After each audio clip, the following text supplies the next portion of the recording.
important sum, and I consider this sum to be the base for self-balancing ledger. Now, we had to do this sum in the very beginning to understand the concept. लेकिन as you all know कि we are just focused on sir, let's do the entries, let's memorize the ledger, and we just start doing the posting part. This is the sum which will help us to understand better what the self balancing ledger is all about. Now, wherein in this sum number 7, why the sum is important, we are given with the details of few of the creditors. So what we are doing कि हम creditors की book में individual creditors का account बनाएंगे and we'll write all the information related to that creditor in that particular account, and then how the self balancing ledger evolved and how we try to tally and how we try to check the mathematical accuracy कि हमने सारी posting बराबर की है कि नहीं, वो ये सम से पता अपने को चलेगा, राइट? तो थोड़ा लेंथी सम है. What you are supposed to do in the sum, you need to make few ledgers.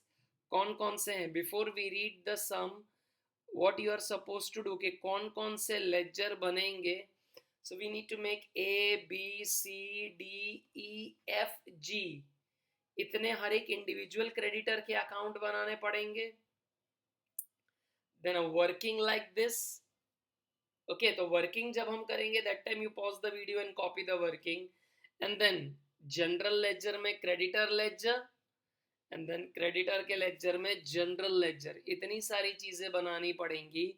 But to begin with the sum, what are we supposed to do is के you pause the video, make A, B, C, D, E, F, G. इतने creditors के account हमें बना लेने हैं.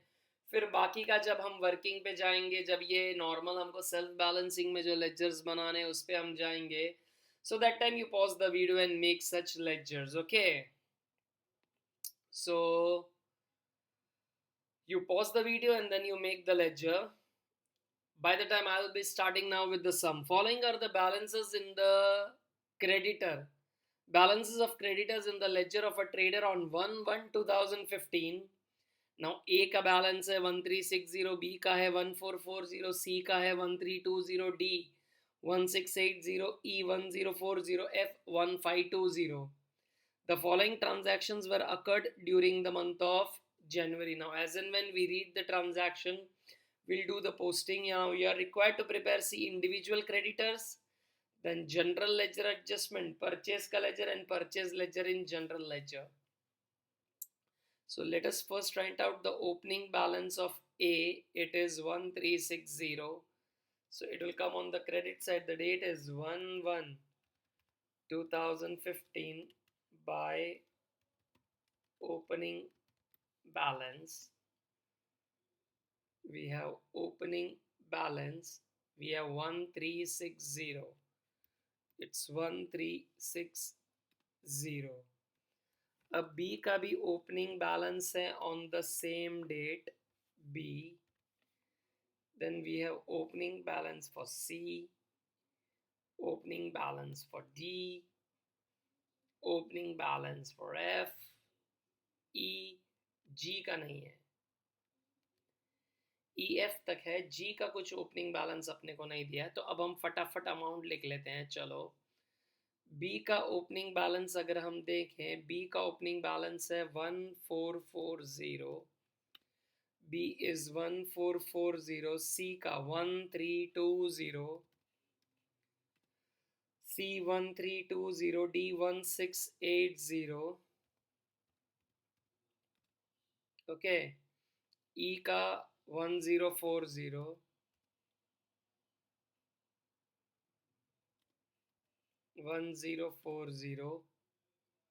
F का 1520. F is 1520.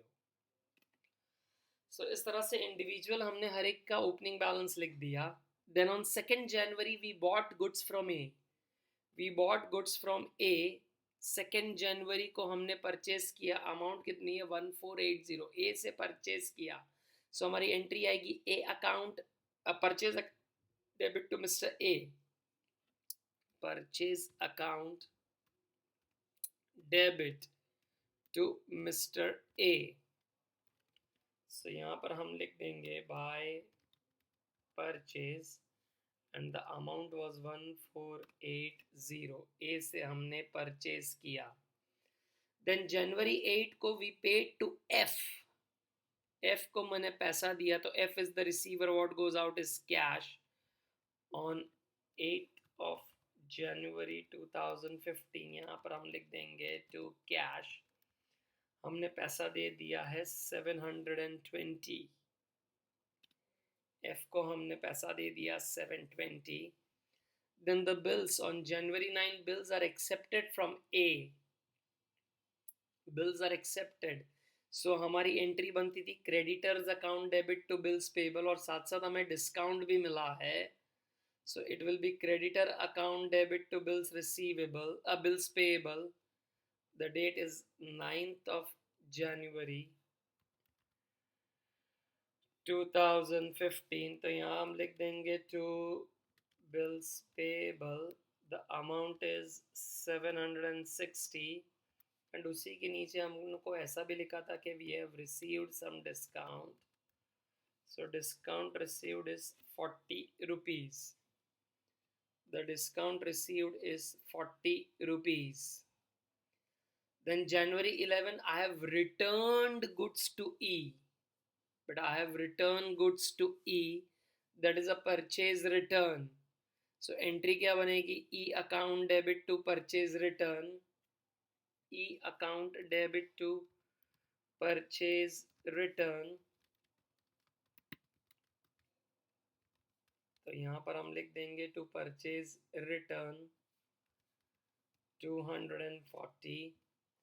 Then bought goods from Mr. G. हमने G से सामान परचेज किया 12 जनवरी को. We have purchased the goods from G. So by purchase amount आएगी 1600. Amount आएगी 1600.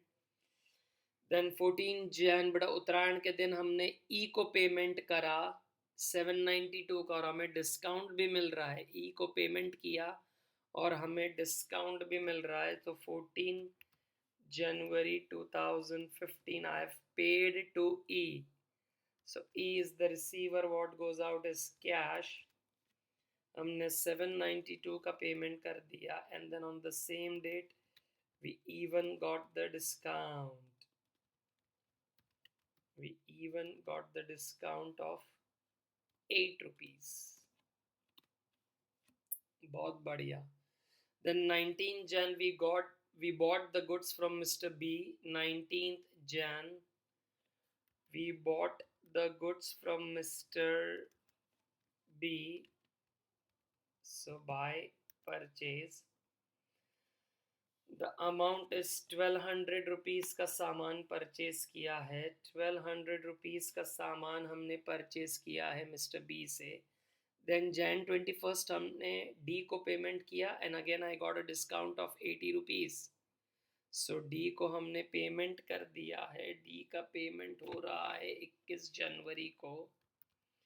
21 January 2015 we made the payment of 1600, and on the same date we even got the discount received of 80 rupees. We got the discount of 80 rupees. Then Jan 22nd we again bought goods from Mr. D. 22nd Jan we bought goods from Mr. D.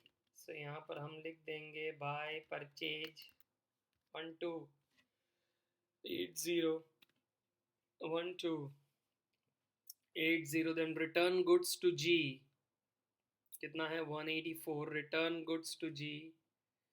That is the date is 25th. So 25th January 2015 I have returned goods to G. So that is my purchase return, and the amount is 184. The amount is 184.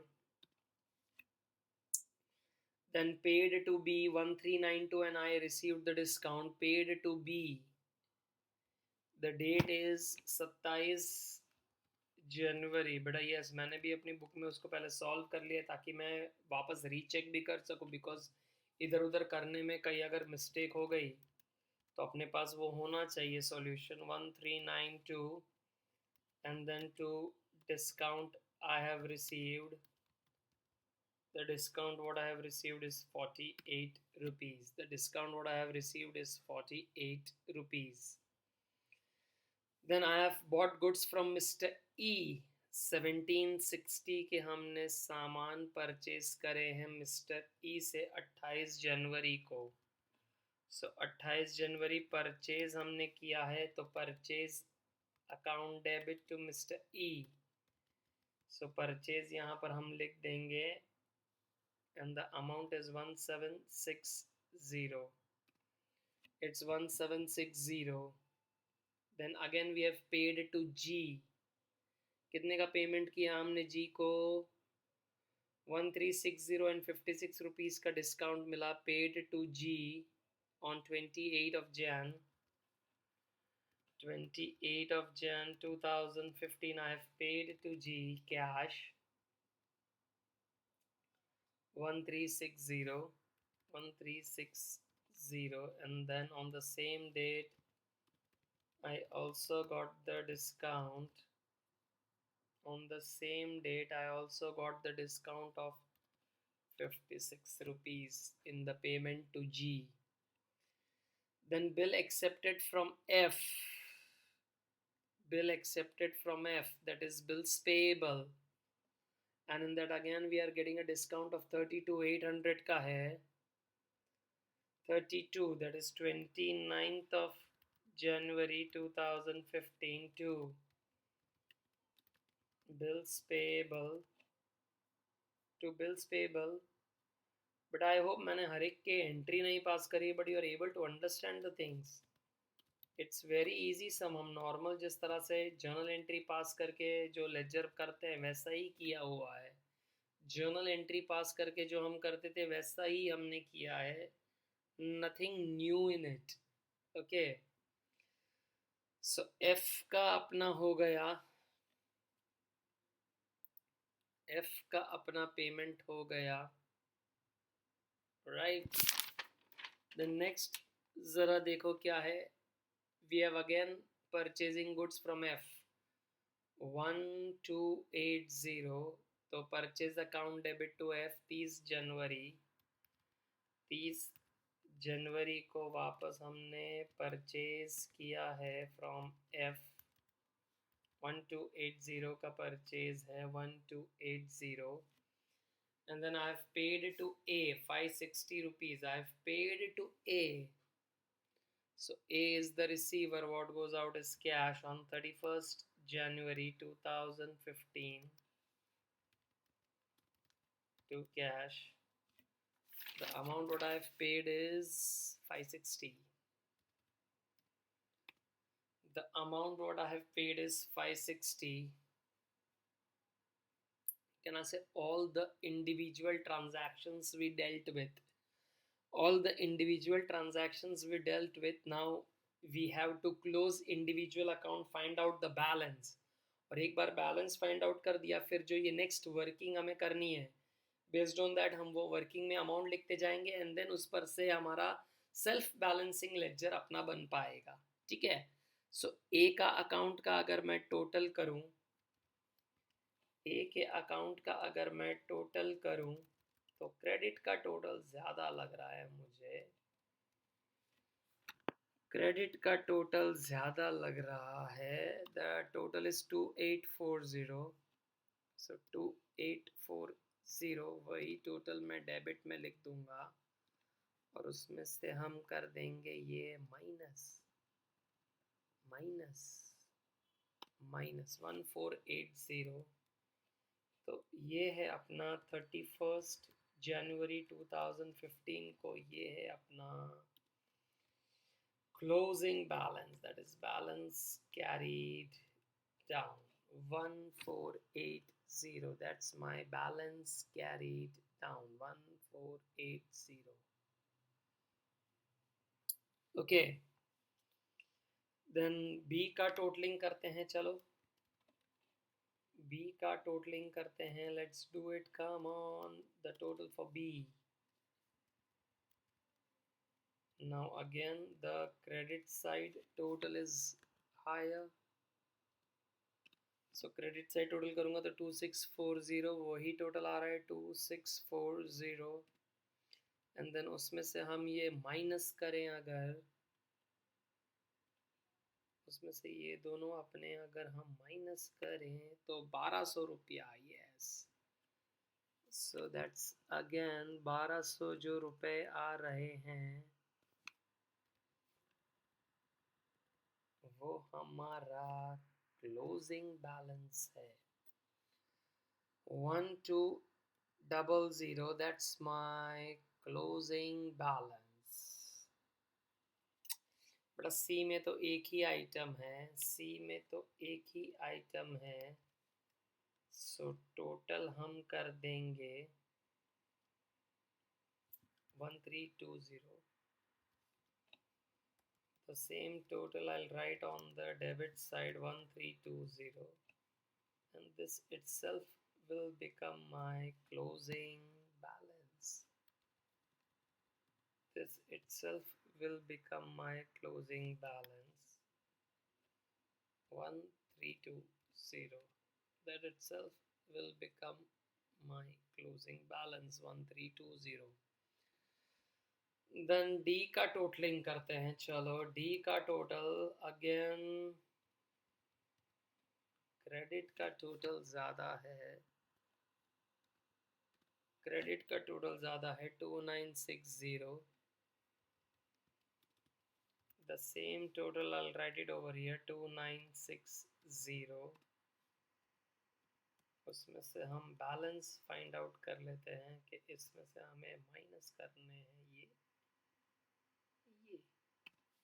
1280. Yeah, that's my closing ka balance on 31st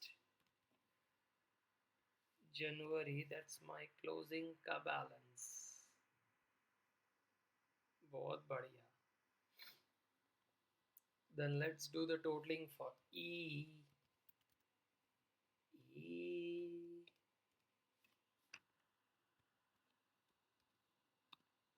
2800. So total करें अगर हम तो 2800. उसमें से हम अगर balance find out करें सो इसमें से माइनस दिस 1670. यस. ई का टोटल भी आ रहा है 1670. That's my closing का balance 1760. अब E के लिए हमें थोड़ा एक इंसर्ट करना पड़ेगा. ओके. F का अगर हम टोटल कर दें, F का टोटल अगर हम करें सो 2800 आ रहा है F का टोटल 2800. और उसमें से क्लोजिंग बैलेंस फाइंड करना है this minus this 1248. Now this 1248 is my closing balance. 1248 is my closing balance. But what you can do is you can do this balancing on your own by pausing the video and all, and you need to get the things on your own. G का अगर हम totalling करें तो credit का है 1600. मेरे को तो डेबिट का भी टोटल 1600 ही लग रहा है. 3 आइटम है 1840. Yes. The total of the debit credit यहाँ पर मैच हो जा रहा है जी में. तो I would say it's a squared up account. I would say is the squared up account. अब देखो हमने सब इंडिविजुअल क्रेडिटर के लेजर तो बना लिए। अब ये जो हमारा सेल्फ बैलेंसिंग का जो लेजर है, ये जो सेल्फ बैलेंसिंग के जो लेजर का ये जो हमारा इवॉल्व हुआ है, ये जो चैप्टर बाहर आके निकला है कि हमने ये सारे क्रेडिटर के बना दिए, तो अब चलो let's check the arithmetical accuracy कि हमने ये सारे लेजर्स बराबर बनाए कि नहीं, एंड देन हमने उस हर एक लेजर में दो दो इफेक्ट दिए कि नहीं। तो इसलिए हम एक जनरल लेजर में क्रेडिटर का लेजर बनाएंगे, मतलब इन क्रेडिटर्स की पूरी समरी इसमें हम लिख देंगे, एंड देन उसका ऑपोजिट भी बनाएंगे ताकि हम चेक कर सकें कि हमने डबल एंट्री की इफेक्ट बराबर दी है कि नहीं। तो जनरल लेजर में अभी जो मैं क्रेडिटर लेजर बनाने जा रहा हूँ, that I will make it from 1 जनवरी को ओपनिंग बैलेंस लिखूंगा एंड 31 जनवरी को सारे बैलेंसेस में लिख दूंगा, and will try to compare कि अपना ये सारी जो इंडिविजुअल क्रेडिटर हमने पोस्टिंग करी है वो बराबर है कि नहीं। But before we go on to this, we have to make a very important working कि भाई A B C D E F G में टोटल ओपनिंग बैलेंसेस कितने थे, परचेज कितना आया, bills payable, discount, cash, purchase, return and closing balance. या ये जो मैंने वर्किंग की, ये जो ओपनिंग, परचेज, बिल्स पेबल, ये वही सारे ट्रांजैक्शन है जो अभी इंडिविजुअल लेजर में हमने देखे थे। इंडिविजुअल लेजर में जो हमने देखे थे उसी पर से ये पर्टिकुलर्स में मैंने सारे ट्रांजैक्शन लिखे, अपनी मर्जी से नहीं लिखे हैं। सो तुम्हें भी ये लिखने से, ये वर्किंग करने से पहले सारे लेजर को गो थ्रू कर लेने का और उसमें देख लेने का कि हर एक लेजर में कौन कौन सी कॉमन आइटम है, कोई नई आइटम है, तो वो सारी चीजें हमें पर्टिकुलर्स में लिख देने की। तो लेट्स स्टार्ट ये वर्किंग में पर्टिकुलर्स कैसे बनेगा वो हम हर एक लेजर में इंडिविजुअली स्क्रूटनाइज करेंगे कि कौन कौन सी आइटम्स हैं, और वो सारी पर्टिकुलर्स में हमने लिख देनी है। फिर वो भले एक ही लेक्चर में क्यों ना आती हो, हमको वो आइटम वहां पर लिख देने हैं, बाकी सब में हम डैश लिख देंगे। सो ओपनिंग बैलेंस ए का देखो जरा, क्रेडिट साइड है ओपनिंग बैलेंस 1360, सो वो मैंने यहाँ पर लिख दिया। बी का ओपनिंग बैलेंस जरा देखो कितना है, 1440, तो वो हमने यहाँ पर लिख दिया। सी का था 1320, तो वो हमने यहाँ पर लिख दिया। डी का है 1680, सो वो हमने यहाँ पर लिख दिया 1680। ई का था 1040, तो वो हम यहाँ लिख देंगे ई का 1040। देन एफ का ओपनिंग बैलेंस था 1520, सो वो हम यहाँ लिख देंगे 1520। जी का कुछ भी ओपनिंग बैलेंस नहीं था, तो we put a dash over here, and then यहाँ पर हमको इन सब का टोटल कर देना है, इन सब का हमें टोटल कर देना है।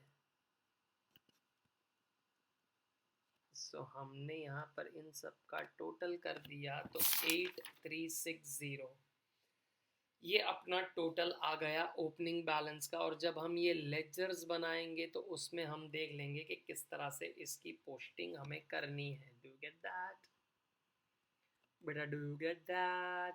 तो हमने इन सब का टोटल कर दिया। फिर परचेज देखते हैं। परचेज ए के अकाउंट में परचेज है, यस, तो हम यहाँ लिख देंगे ए के अकाउंट में 1480 परचेज हमने लिख देना है। बी से भी हमने परचेज किया था 1200 का, तो बी के अकाउंट में भी हम लिख देंगे 1200। देन सी से हमने परचेज नहीं किया था, we put a dash. D से परचेज किए थे 1280, डी से परचेज किया था 1280। ई से भी परचेज किया है 1760। देन एफ से भी परचेज किया था 1280, एफ से भी परचेज किया है 1280, एंड जी से भी परचेज किया है 1600 का सामान। जी से परचेज करा 1600 का सामान। सो इस तरह से हमने सारे परचेजेस लिख दिए और अब हमने इनका टोटल कर दिया, दैट इज 8600 टोटल परचेज का टोटल आ रहा है। Then let's see the bills payable information. Bills payable A में 760, तो 760 हम ए में लिख देंगे। बी में नहीं है बिल्स पेबल, तो we put a dash in B. Then C में भी नहीं है, we put a dash in C. D में भी नहीं है, तो we put a dash in D. E में भी नहीं है, So we put a dash. F, oh yes, 800. F માં 800 rupees નું છે. G માં નથી, so we put a dash. 1560, right? Then discount कहाँ कहाँ है? A में भी है डिस्काउंट 40 रुपीज का. A का डिस्काउंट 40, B का डिस्काउंट है 48, C में कुछ भी डिस्काउंट नहीं है, 0.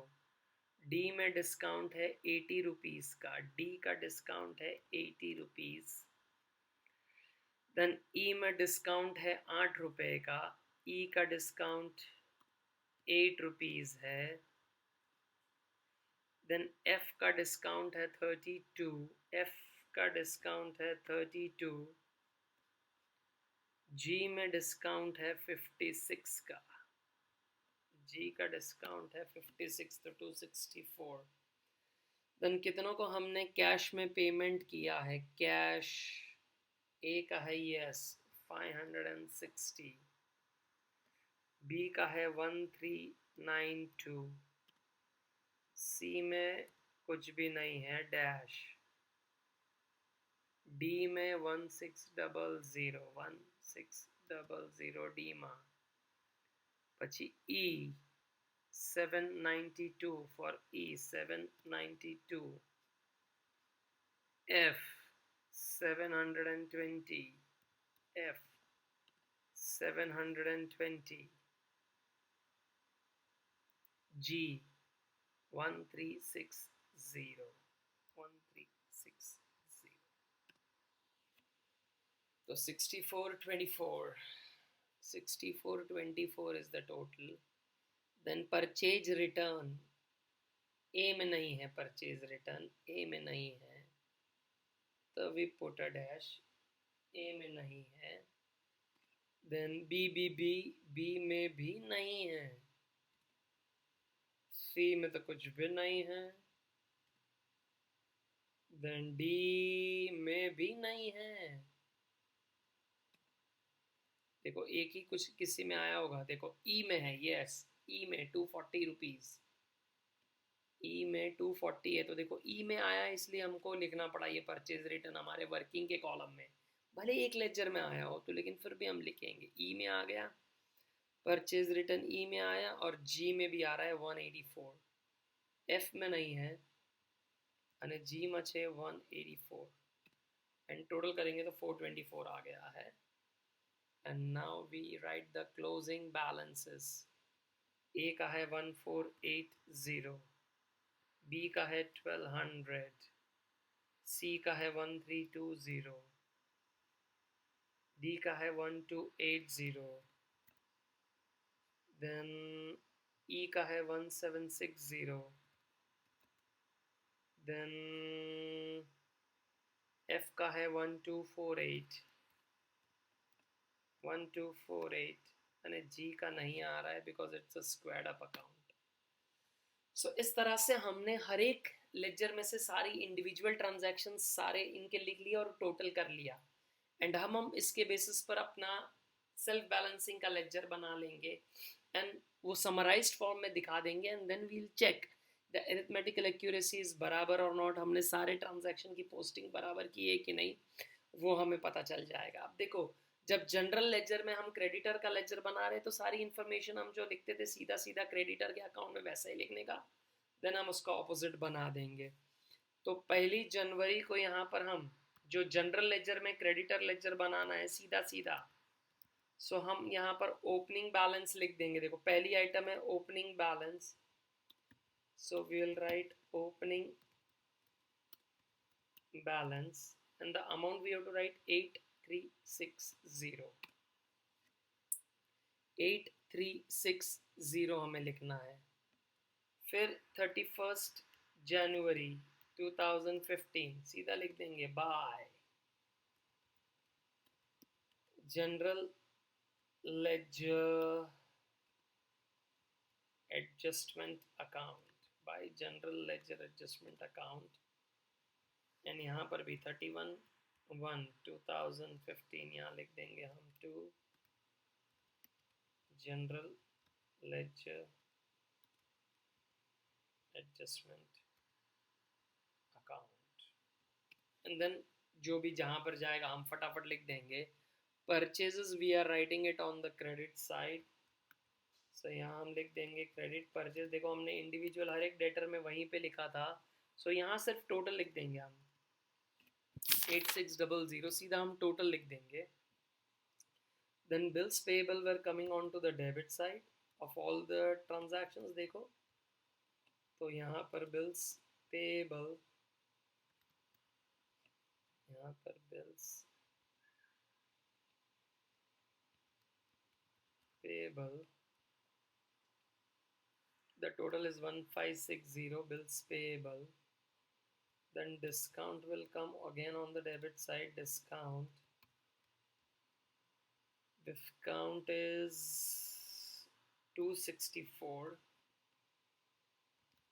Then cash 6424. Purchase return again on the debit side. Purchase return onto the debit side 424. And now we have already found out the closing balance, right? So जरा total करते हैं, ने चेक करते हैं अपना सब सही है कि नहीं. हमने हर एक का क्लोजिंग बैलेंस तो टोटल करके फाइंड कर ही लिया है, लेकिन इस तरह से वेरीफाई करते हैं. ये अपना टोटल आ रहा है क्रेडिट का. The same total I'll write on the debit side 16960. उसमें से ये माइनस करेंगे हम.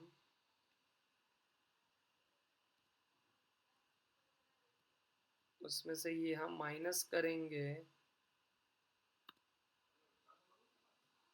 So 8288, that's my closing balance. और यहाँ पर भी देखो हमने जो सारे समराइज्ड में बनाया तो उसमें भी 31 जनवरी 2015 को अपना ये क्लोजिंग बैलेंस आ रहा है. That is my balance carried down, my closing balance 8288. So in this self balancing ledger इस तरह से हम अपना क्रेडिटर का लेजर एडजस्टमेंट बना के सारे जो इंडिविजुअल क्रेडिटर्स की हमने पोस्टिंग करी थी उसमें फिर अब हम ये चेक कर लेंगे, वेरीफाई कर लेंगे अरिथमेटिकली सब एक्यूरेसी था, क्लोजिंग बैलेंस मैच हुआ कि नहीं. इस तरह से पोस्टिंग करने के बाद अब यही चीज़ें यहाँ पर उल्टी बना देनी है क्रेडिटर के लेजर में, जनरल लेजर. तो जो यहाँ पर क्रेडिट में था वो यहाँ डेबिट में आ जाएगा. टाइम पास नहीं करने का, कट कॉपी पेस्ट नहीं, यहाँ खाली बाई नहीं बदले आई, जैसे टू बाई के बदले आ जाएगा टू. ओके. एंड देन यहाँ जो हमने डेबिट में पोस्टिंग की थी वो टोटल के साथ क्रेडिट में आ जाएगा. एंड इसमें हम खाली लिख देंगे by, and that will complete the question. Just a second, the total has to come over here. The total will come over here and यहाँ से LF के कॉलम में से वो हटा दो. So इस तरह से अपना क्रेडिटर के लेजर में जनरल लेजर भी बन गया. हमें ऑपोजिट इफेक्ट ही देनी थी एंड जनरल लेजर में क्रेडिटर का लेजर बनाया और ये सारी इंडिविजुअल हमने अकाउंट्स की एंट्री हमने कर दी है. सारे इंडिविजुअल अकाउंट्स की एंट्री करी, देन उसका समराइज्ड बनाया एंड देन हमने सेल्फ बैलेंसिंग लेजर में उसको पोस्ट करके दिखा दिया टू चेक के whether the ledgers are properly made or not. And we gave the two effects, general ledger में creditor and then creditor के ledger में general ledger. So this is how a lengthy sum, it's a lengthy sum, this is how it ends. So I would request ये सारी working करके please सम को खत्म कर देना. ठीक है, चलो बाय.